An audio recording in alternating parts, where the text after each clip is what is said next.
Now recognize the gentleman from Georgia, Mr. Hice, for 5 minutes. Thank you, Mr. Chairman.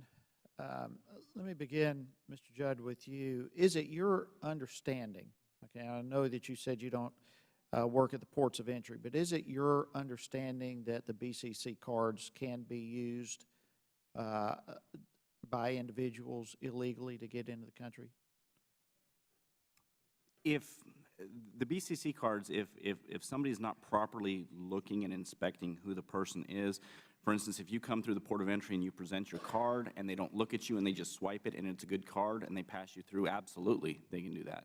But the cards really are, as Mr. Starr said, they're very good cards. They're very difficult to duplicate. But if you have somebody else's card and they don't properly inspect you, you could get into the United States. Okay. Is there any evidence, Mr. Starr, that that has ever happened? Not to my knowledge yet, sir, no. All right. So you would say that no one has ever entered this country with a stolen card? Sir, that would be very hard to say absolutely. I would Yes, say it that it would. would be very difficult.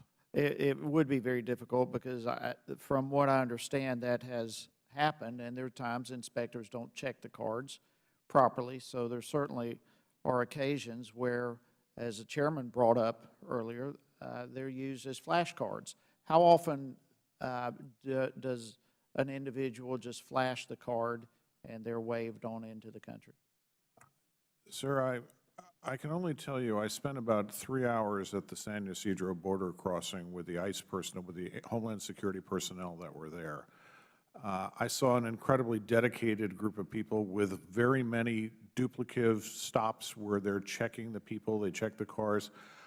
I can't tell you because it's out of, I'm with the State Department, but I have to tell you I was exceptionally impressed with how good they were. Did they know you were there? Yes, they did. Okay. That probably has something to do with it. Is it true that the CBP was only able to read the cards, the RFID cards, about 2/3 of the time? I'm sorry, sir. I don't know. Is my understanding that the cards don't always work properly. And so my question ultimately is coming to, if the cards don't always work properly, then the stolen cards could still be used. Mr. Harris, you're nodding your head. Well, I didn't notice I was doing that, but Okay, it appeared to me you were. It was an accident, I guess. I'm not a port of entry expert, but again, I'll defer to my area of responsibility and what I'm focused on, which is targeting the criminal network. I will tell you, through investigative means I won't talk about here, we're getting much better at identifying and rooting out those individuals who are using the border crossing cards for criminal purposes.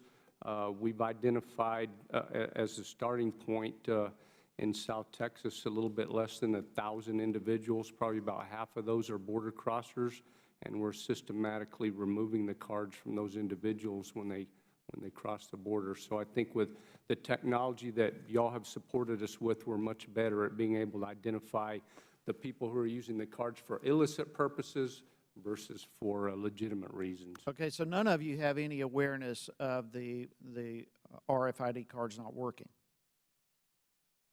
No, sir. I'm not aware that they're not working. I think we have a very high degree of confidence in the card and a very high success rate with that card.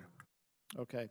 Mr. Starr, do you have any idea how many, or any of you for that matter, how many U.S. citizens have disappeared, have been kidnapped, abducted? I don't have the figures in front of me, sir, no. Who would have those figures? Sir, I have some figures from last year and this year. If we're talking about U.S. citizens, Correct. we believe from the reports that we have that in 2014, we had a total case of 146 kidnappings reported of U.S. citizens. And in this year, through September 8th, we've had 64 cases reported. All right, what about other crimes, Other from crimes disappearances to abductions? Other crimes are also down. In terms of violent crimes, we look at murder cases. Last year, we had, there were about 100 murder cases reported at homicides involving American citizens. This year, we're counting 89 so far to date. Okay, is there any evidence of Americans being targeted? Not to my knowledge, no. Okay. Thank you, Mr. Chairman. I know my time is up. I would just like to add that I have put forth, Mr. Judd mentioned a while ago about the horrible crime committed in Montana after the person was in your hands. And I've put forth a bill, TRACK, which stands for Tracking Reoffending Alien Criminals, specifically the sex offenders. I would urge my colleagues to check that out, H.R. 2793, and co-sponsored. Thank you, Mr. Chairman.